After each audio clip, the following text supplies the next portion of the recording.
In early 2025, across Africa's digital landscape, whispers of a revolutionary investment opportunity grew louder. A new cryptocurrency platform was promising what everyone desired: financial freedom, the kind that could lift people out of poverty in just 30 days. It was called CBEX, Crypto Bridge Exchange, and for hundreds of thousands, it wasn't just a platform, it was hope, a bridge out of poverty. But this is the story of how that hope was weaponized, and how one of Africa's biggest cryptocurrency scams stole millions without a single gunshot. Chapter 1. The Promise. It started like many crypto ventures do: a sleek website, a few buzzwords, a Telegram group full of positivity. CBEX, short for Crypto Bridge Exchange, claimed to be a new decentralized platform built by blockchain experts from Asia and Africa. Their pitch? Invest as little as 10,000 Naira, around $20, and earn 100% returns in just 30 days. Yes, 100%. They said CBEX ran high-frequency crypto trading bots, buying low, selling high. Others were supposedly mining Ethereum in secret facilities in China. And their referral bonuses? Massive. People were told, bring in 5 people and CBEX will pay you for life. And many more people became CBEX evangelists, dutifully bringing in friends, families, and work colleagues with the juicy promise of quick cash out. To the average young Nigerian, Ghanaian, or Kenyan trying to survive inflation, CBEX looked like salvation. And in the early days, it actually paid. Chapter 2. Viral Dreams. By February 2025, CBEX had exploded. Its Telegram group had over 300,000 members. Its app downloaded over 500,000 times. CBEX ambassadors, some as young as 19, were flexing on TikTok, cash withdrawals, flashy cars, and motivational speeches about crypto revolutionizing Africa. Influencers were all over social media, warning everyone who cared to listen to them. Don't sleep on CBEX. Bitcoin is the past. This is the future. In churches, in barbershops, in universities, CBEX became a movement. You didn't want to be left out, but there was something strange about the CBEX boom. The company had no known founders, no office, no white paper, just a promise, and a sea of investors who never stopped to ask, who is actually running this thing? As it turned out, CBEX was not even licensed by the relevant regulatory agencies. Chapter 3. The Rise of Mr. Sunday. That's when a man called Mr. Sunday emerged. Nobody knew his real name, just that he claimed to be the Nigerian coordinator of CBEX. He was heard saying, "We are working directly with the technical team in Singapore. I assure you, CBEX is not a scam." Mr. Sunday began holding weekly Zoom calls. He wore suits, quoted Bible scripture, and told thousands of attendees that God had blessed Africa with this opportunity. He was once quoted as saying, "The West has ruled for too long. It's time for Africa to rise through CBEX." He even introduced CBEX Academy, a training program teaching people how to become millionaires. Behind the scenes, Sunday and his top recruits were collecting millions in cash deposits.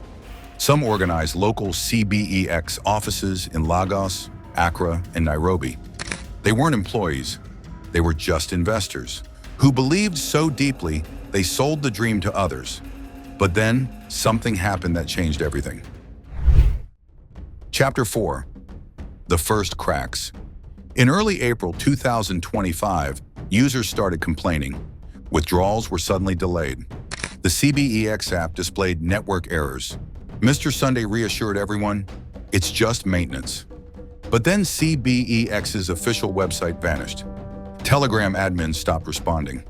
Customer support? Gone. And soon panic spread. Investors started panicking, and for good reasons. I put my rent money there, my school fees. What do we do now? One by one, the offices closed their doors. And Mr. Sunday, he disappeared, just like that. Chapter 5. The Aftermath. By mid-April 2025, CBEX had collapsed. The scam had affected more than 700,000 people across 9 African countries. Estimates suggest losses of over $800 million, mostly in small savings. But the most heartbreaking part? It wasn't just the money, it was the betrayal. A Ghanaian investor confessed, "I told my sister to join. She borrowed money to invest. Now we don't even talk anymore." CBEX wasn't the first crypto scam in Africa, but it was the most elaborate, the most viral, and possibly the most devastating. Chapter 6. Who was behind it? So who really created CBEX? Investigations pointed to a shadowy group of developers in China and the Philippines. The company's domain was registered in Hong Kong. Its payment gateway? An obscure exchange with no compliance oversight. Even Mr. Sunday wasn't a CBEX employee. He was just a believer, one of many.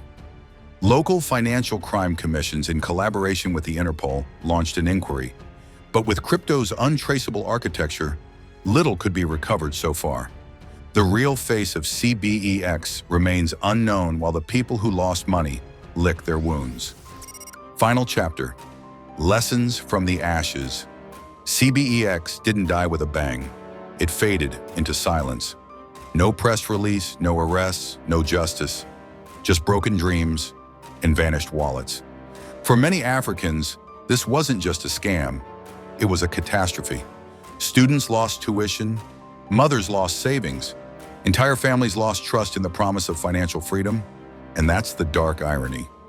CBEX sold hope in a time when people had nothing else. Because when inflation eats your paycheck, when banks charge you more to save than to spend, and when your government offers no real safety net, a platform like CBEX doesn't look like a scam, it looks like a way out. I knew it was too good to be true, but what choice did I have? And that's the most dangerous part. CBEX didn't just manipulate code, it manipulated desperation. It played on hope, weaponized community, and profited from the pain of a generation just trying to survive. The real tragedy isn't just that CBEX happened, it's that it can happen again. Because as long as poverty exists, as long as there are no jobs, no safety nets, and no real financial education, scams like CBEX will return. With different names, different apps, different promises, and we might fall for them again. But there's still a lesson buried beneath the rubble. Not every crypto project is evil. Not every dream is a scam. And not every risk has to end in ruin. We can ask better questions. We can learn. We can demand transparency.